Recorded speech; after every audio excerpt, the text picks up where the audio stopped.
When you take a look at the top 10 recruits from the 2021 high school class, it is littered with big-time players.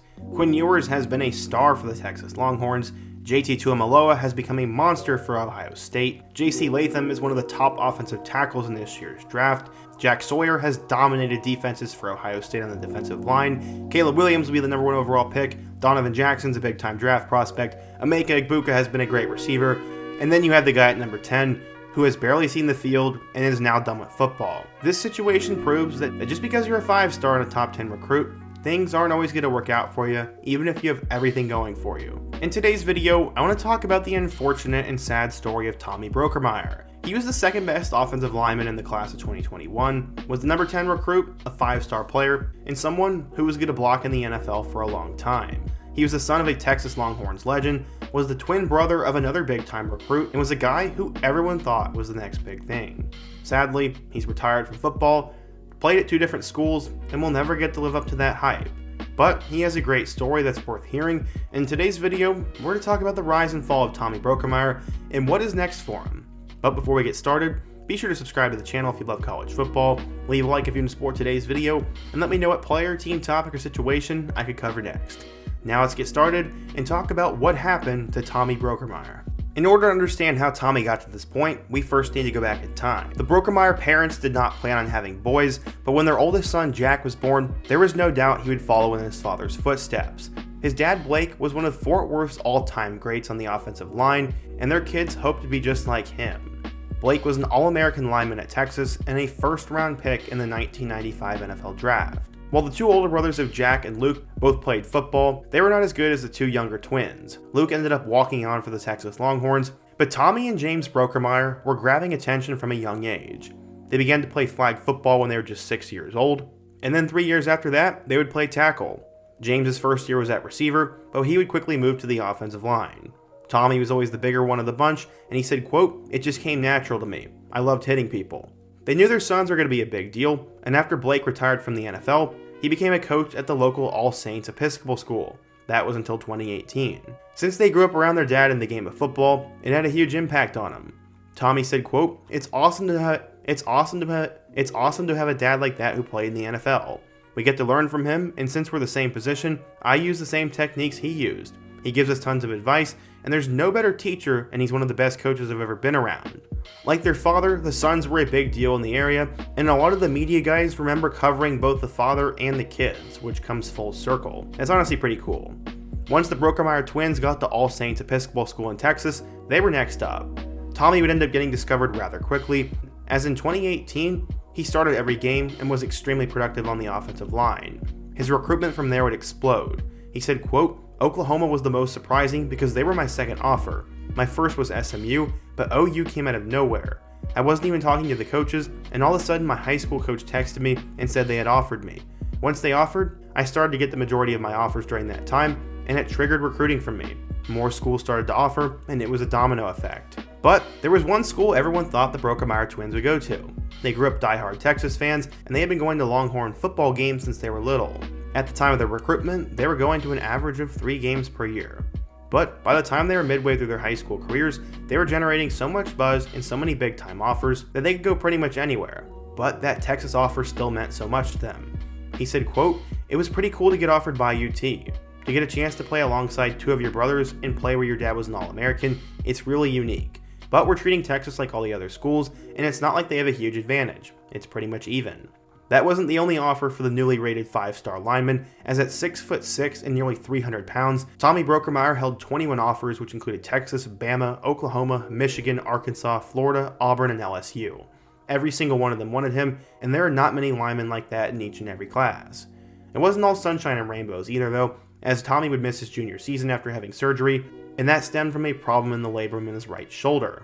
He'd end up completing his rehab, and then the world would stop. In 2020, things got absolutely crazy, and everyone was wondering, where were the Brockermeyer twins going to go? Well, at the time, they were going to their local park. Or it was a tennis court or a home gym. While it was a tough time to be a big-time recruit, it was also a chance to improve. They ended up really elevating their football IQ and kept themselves in shape and got developed in the weight room. The dad said, quote, "It's been great. I don't know if they've had as much fun as I've had though." Their schedule was pretty insane, as they had offensive line and running drills on Tuesday and Thursday, lifting workouts on Monday, Wednesday, and Friday, and then also truck pushing on Wednesday and Friday. They were putting in 2 or 3 hour sessions in the afternoon, 5 days a week, and they were apparently eating the parents out of house and home. Luckily, they would use their time to their advantage, but everyone wanted to know, where was Tommy and where was James going to go? They were big time recruits.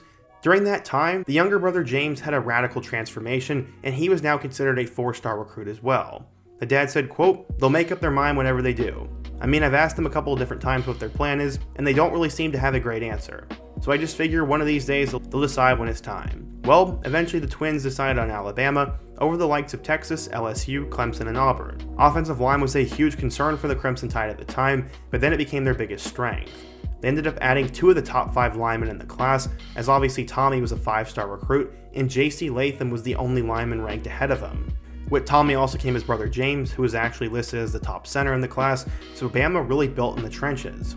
While it was great for them, this was a complete shock that they went to Bama instead of Texas. Fans could not fathom that Texas would lose these players. They turned away a strong Texas legacy, which included their grandfather, dad, and brother Luke. Ultimately, they wanted to do what was best for their future careers, and I think Alabama offensive line coach Kyle Flood was a big part of that. The dad said, quote, "I've been on Zoom calls with Kyle Flood about once a week, and we've also FaceTimed Nick Saban multiple times. They've been talking about the ways they can develop you and the culture they have, along with a winning tradition." As their senior season would end up approaching, the dad stopped training them the traditional offensive lineman way, as he said, quote, "I sort of teach them different from what everybody else is teaching.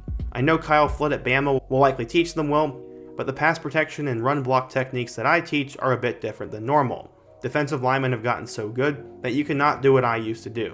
You have to change it up, and I've really just been working with them on muscle memory and using their brains." While James was also hyped up, Tommy was the guy everyone was talking about. He had that massive frame and build, along with great technical skills, and many thought he was the next great left tackle for the Crimson Tide.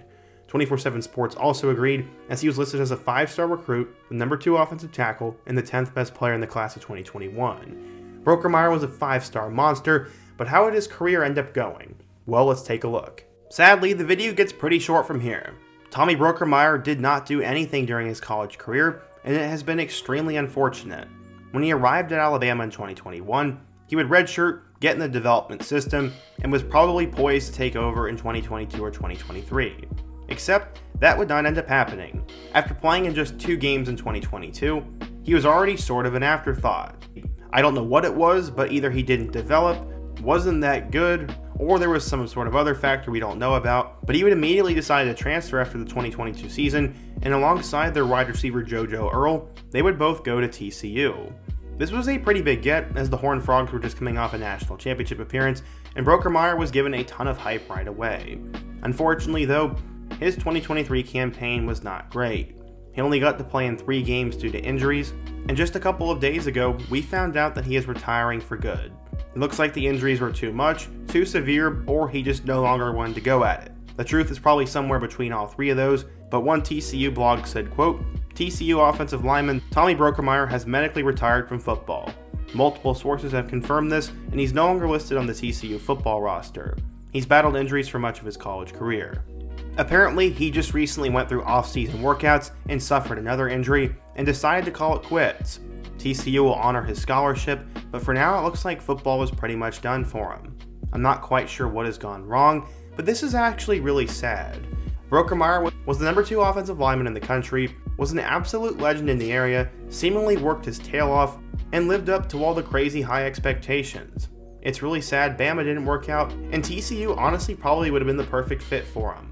Sadly, the injury bug got in the way, but hopefully someday he's maybe able to get back on the football field, or just is able to succeed in whatever else he decides to do. I always hate seeing stories like this, but I hope this video sheds a light on his career, his story, and the insight to the recruitment of a 5-star legacy. But what do you guys think? If you're a TCU or Bama fan, what do you think happened to him? And who's another 5-star player who didn't work out that I could cover next? Be sure to let me know down below, leave a like if you want to support today's video, subscribe if you're new, and check out all my other videos on the end screen. I hope to see you guys again soon, but until next time, peace.